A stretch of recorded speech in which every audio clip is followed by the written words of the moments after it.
Je tiens à commencer par vous remercier d'être là, d'avoir pris le temps d'écouter ce que je vais partager.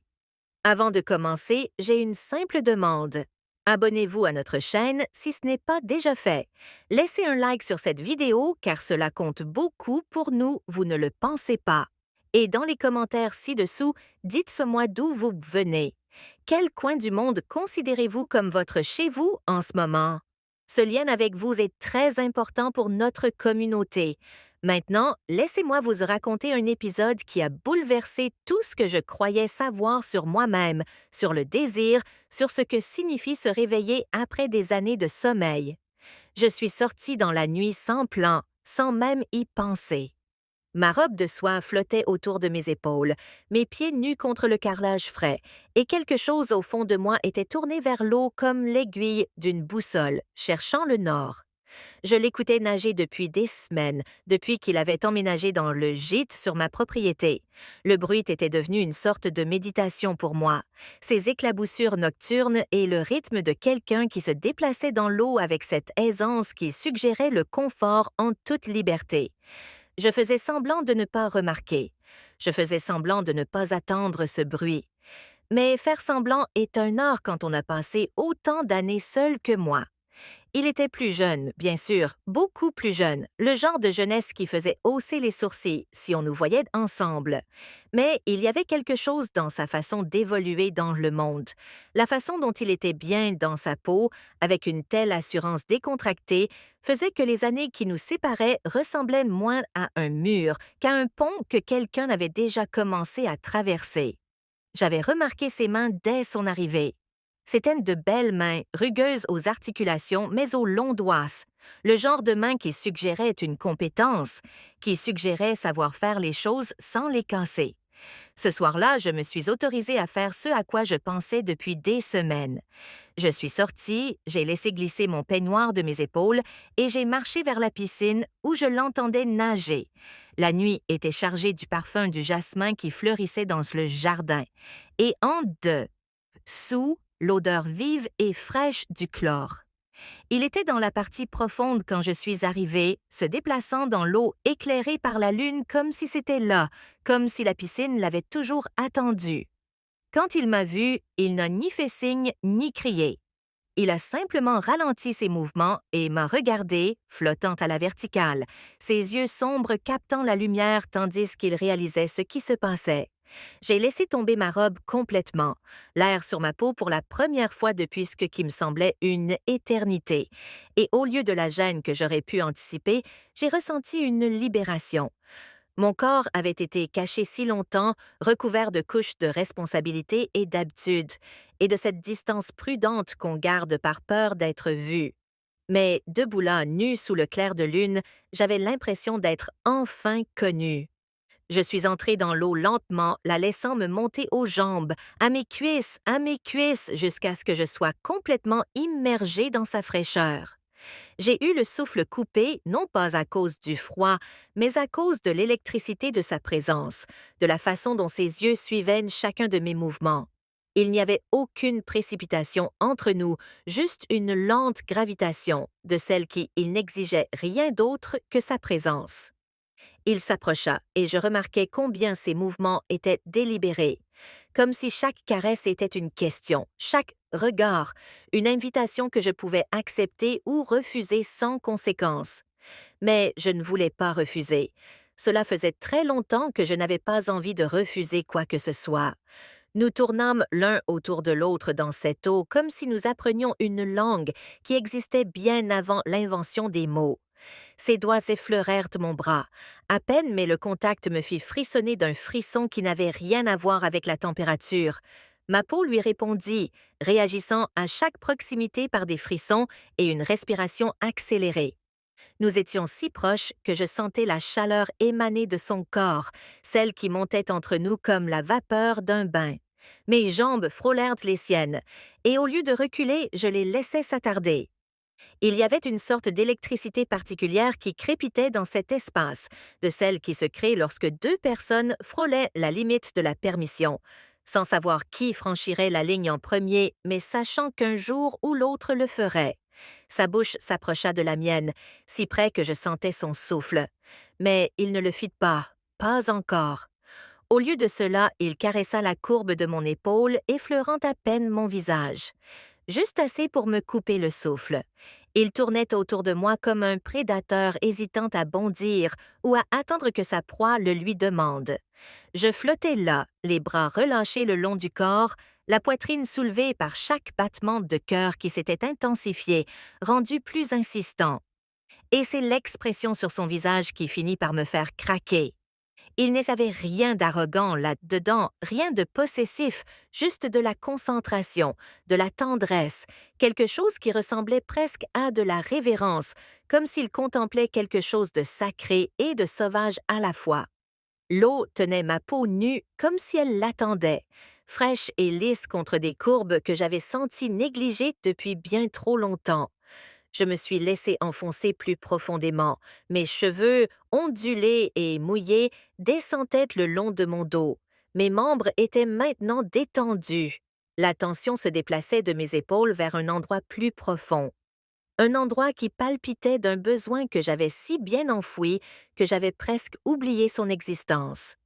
Chaque nerf de mon corps s'était réveillé, aiguisé, préparé à quelque chose que je me refusais. Sa poitrine a frôlé la mienne tandis qu'il se déplaçait dans l'eau. Je me suis tournée pour suivre sa trajectoire, laissant le clair de lune caresser le creux entre mes côtes, la douce courbe de mon ventre. Chaque partie de moi qui avait passé des années cachée sous des couches de tissu et de prudence. Je ne me cachais plus. Je invitais sans un mot, m'ouvrais sans demander, laissant mon corps parler un langage que ma bouche avait oublié utiliser. Sa main a trouvé ma taille et cela fut électrique. Non pas exigeant, mais prometteur. Une promesse qui s'étendait par-delà chaque année qui nous séparait et qui rendait la différence d'âge non pas insignifiante, mais transformée. Comme si elle faisait partie de ce qui rendait ce moment si chargé de sens. Il y avait quelque chose de respectueux dans sa façon de se mouvoir autour de moi, comme si j'étais quelque chose de rare, quelque chose qui n'avait de sens que au clair de lune, sur une peau humide et dans la compréhension partagée du besoin. J'ai tendu la main vers lui, la posant sur sa poitrine, sentant son cœur s'emballer sous ma paume. Sa peau était luisante d'eau et je sentais la tension sous-jacente, l'excitation qui elle existait à peine sous la surface de sa respiration. Sa bouche était si proche de la mienne que sa chaleur montait à chaque respiration partagée. Nous restions ainsi, peau contre peau, sans combler cet ultime espace, et quelque chose changea en moi. Quelque chose lourd et lent, comme un verrou qui s'ouvre quelque part dans ma colonne vertébrale. Je n'avais pas peur, je n'avais pas ressenti cela depuis des années. Cette sorte de connaissance électrique, cette explosion sauvage d'attraction qui vivait dans chaque clignement d'œil et chaque demi-seconde de retenue, celle qui s'accumule couche par couche, battement de cœur après battement, jusqu'à ce que ni l'un ni l'autre ne sache qui a séduit qui au départ. Il se plaça alors derrière moi et je sentis la chaleur de son souffle sur le creux de mon épaule. Ses mains émergèrent de l'eau, effleurant mes flancs, comme une découverte, comme s'il cartographiait un territoire resté inexploré trop longtemps. Mon dos se cambra instinctivement et je me penchai contre lui, pressant mon corps contre le sien, mes épaules reposant contre sa poitrine. Le contact alluma en moi une mèche enfouie sous des années de routine et de solitude, et cette distance prudente qu'on maintient quand on a peur de trop désirer. Sa bouche ne se posa pas directement sur moi, mais l'espace où elle planait crépitait d'une intention. Je me sentis me défaire sans que cela soit évident. Le jeu était délibéré, magistral, ses mains guidant l'eau, encerclant ma taille, glissant le long de mes côtes comme un cartographe traçant des lignes sur une côte inexplorée.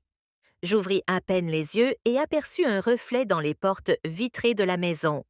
Deux formes dans l'eau, entrelacées sans fusionner, luisantes comme des figures oniriques qui se moquaient des noms, des rôles, des conséquences. Ma respiration s'accéléra, mon corps se mouvant lentement, en petits rythmes contre le sien, comme si chaque centimètre recherchait la friction. Chaque pulsation dans mon ventre correspondait au mouvement de ses doigts qui avaient glissé plus bas, effleurant l'eau en motif paresseux qui ne se fixait jamais, ne faisait que s'agiter. J'en voulais plus, mais même ce désir me semblait une indulgence. Un luxe que je m'étais refusé si longtemps qu'il arrivait maintenant avec une douceur enivrante. Il nous conduisit vers la partie peu profonde où je pouvais avoir pied, où l'eau m'arrivait à la poitrine et à la sienne à la taille. Ses mains trouvèrent ma mâchoire, et enfin, il... Et c'était tout ce que j'attendais sans même m'en rendre compte. Le débuta doucement et devint plus profond, plus lent, de la sorte qui n'est pas un début, mais une confirmation que tout ce qui s'était passé jusqu'à présent n'était que préliminaire. Sa langue trouva la mienne avec aisance, avec assurance, avec une sorte de fin qui laissait supposer qu'il y avait pensé, lui aussi. Le ne s'estompa pas. Il s'intensifia, devint plus lourd, avec un goût de soumission plutôt que d'invitation. Mes mains avaient trouvé son dos, leurs paumes glissant sur une peau qui se contractait sous mes doigts, mes muscles se tendant tandis que sa bouche s'ouvrait contre la mienne. L'eau s'accrochait à nous en perles et en ondulations, mais la chaleur en dessous était incomparable. Tout le reste. Cela naissait de notre peau, de la façon dont sa poitrine se soulevait contre la mienne, du rythme qui s'installait entre mes cuisses sans jamais être directement. Il me serra plus fort la taille, moi collé contre lui, et chaque centimètre de contact produisait un son que je n'avais pas entendu depuis des années. Un souffle, un son incontrôlé que je reconnaissais à peine comme étant le mien. Je me blottissais contre lui, les genoux flottants, les bras autour de son cou, mon corps entièrement abandonné au mouvement du sien contre le mien. C'était lent et mesuré dans l'eau comme s'il testait mes limites, cartographiant mes pointes de pression, découvrant comment je réagissais à chaque mouvement, chaque glissement. C'était enivrant, c'était addictif. Je ne voulais pas que ça s'arrête. Je voulais que ça aille plus lentement et plus fort et plus profond à la fois. Il ne parlait pas. Je ne le lui demandais pas. Il y avait mieux que les mots. Le doux gémissement dans sa gorge, le souffle coupé quand mes doigts effleuraient de sa colonne vertébrale, la pression tremblante de sa cuisse entre les miennes. Voilà le langage dont nous avions besoin. À un moment donné, il nous guida tous deux vers la petite marche, où mes jambes pouvaient s'enrouler plus fermement autour de sa taille, où mes bras pouvaient reposer sur ses épaules. Ses mains se trouvèrent à l'intérieur de mes cuisses et effleurèrent le haut de ma poitrine. Sa langue traçait des motifs sur ma peau humide qui se tendait à chaque passage. La robe était désormais loin, inutile, et j'étais nue dans tous les sens du terme. Je me sentais légère et lourde à la fois, ancrée à la façon dont il me tenait, mais flottante à l'intérieur d'un corps qui palpitait comme s'il était plus jeune, plus affamé, plus courageux que dans mes souvenirs. Il pressa son front contre le mien et nous restâmes ainsi un long moment, nos souffles se mêlant, nos poitrines se soulevant l'une contre l'autre dans un rythme qui n'avait rien à voir avec la nage et tout à voir avec le lâcher-prise. Les grillons s'étaient tus ou peut-être que je ne les entendais plus. Mon attention s'était focalisée sur ses mains contre la courbe de mon dos, le glissement de ses doigts le long de ma mâchoire, le frémissement de peau contre peau juste sous la surface. J'inclinai la tête, lui en donnait plus. Laissait sa bouche trouver mon cou, cet espace en dessous qui me faisait se contracter et se tordre l'estomac. Je me suis frottée instinctivement contre lui. Ses doigts glissèrent plus bas sous l'eau maintenant, traçant l'intérieur de ma cuisse avec une sorte de révérence. Je me suis fondue en lui, emportée par ce rythme lent et ascendant qui ressemblait moins à un sprint qu'à la lentement traînante d'un orage qui approche. Le temps s'est estompé. La lune a changé de position, l'eau a éclaboussé puis s'est calmée. À un moment donné, il s'est levé, me soulevant sans effort. Mes bras s'enroulèrent autour de ses épaules et il me porta hors de la piscine. Je sentis l'air m'envelopper comme un drap, frais et bienvenu après tant de chaleur. Sa peau avait une odeur dont j'avais oublié le nom. Il m'a allongé sur le canapé juste derrière les portes vitrées, mon corps encore luisant, les yeux plus sombres maintenant, comme si toute retenue qu'il avait disparu. Je l'ai attiré contre moi, mes mains dans ses cheveux, ma bouche reprenant la sienne, et nos corps pressés à nouveau, sans plus aucune hésitation entre nous. Je sentais tout, son poids, son intensité avec laquelle il me pénétrait, lentement, et avec une intensité lancinante, comme s'il avait attendu des années pour ça. Nous avons répondu à son rythme, désir à désir, et nous avons bougé d'une manière qui a fait disparaître tout le reste. Le canapé a craqué sous nous. Ma respiration s'est accélérée et je l'ai laissé se mêler à la sienne encore et encore. Plus vite maintenant. Le souffle bloquait ma gorge, mon cœur battait si fort qu'il me faisait trembler les côtes. La tension montait comme une tempête, lentement d'abord, puis violemment. Nos corps bougeaient avec un rythme qu'on n'apprend pas. Il est en nous, en attente, comme un souvenir qui ne demande qu'à être libéré par les bonnes mains. Chaque nerf s'est activé, chaque centimètre s'est illuminé de l'intérieur. Je me suis accrochée à lui, jambes verrouillées, et quand c'est arrivé, ce n'était pas une libération, c'était un dénouement.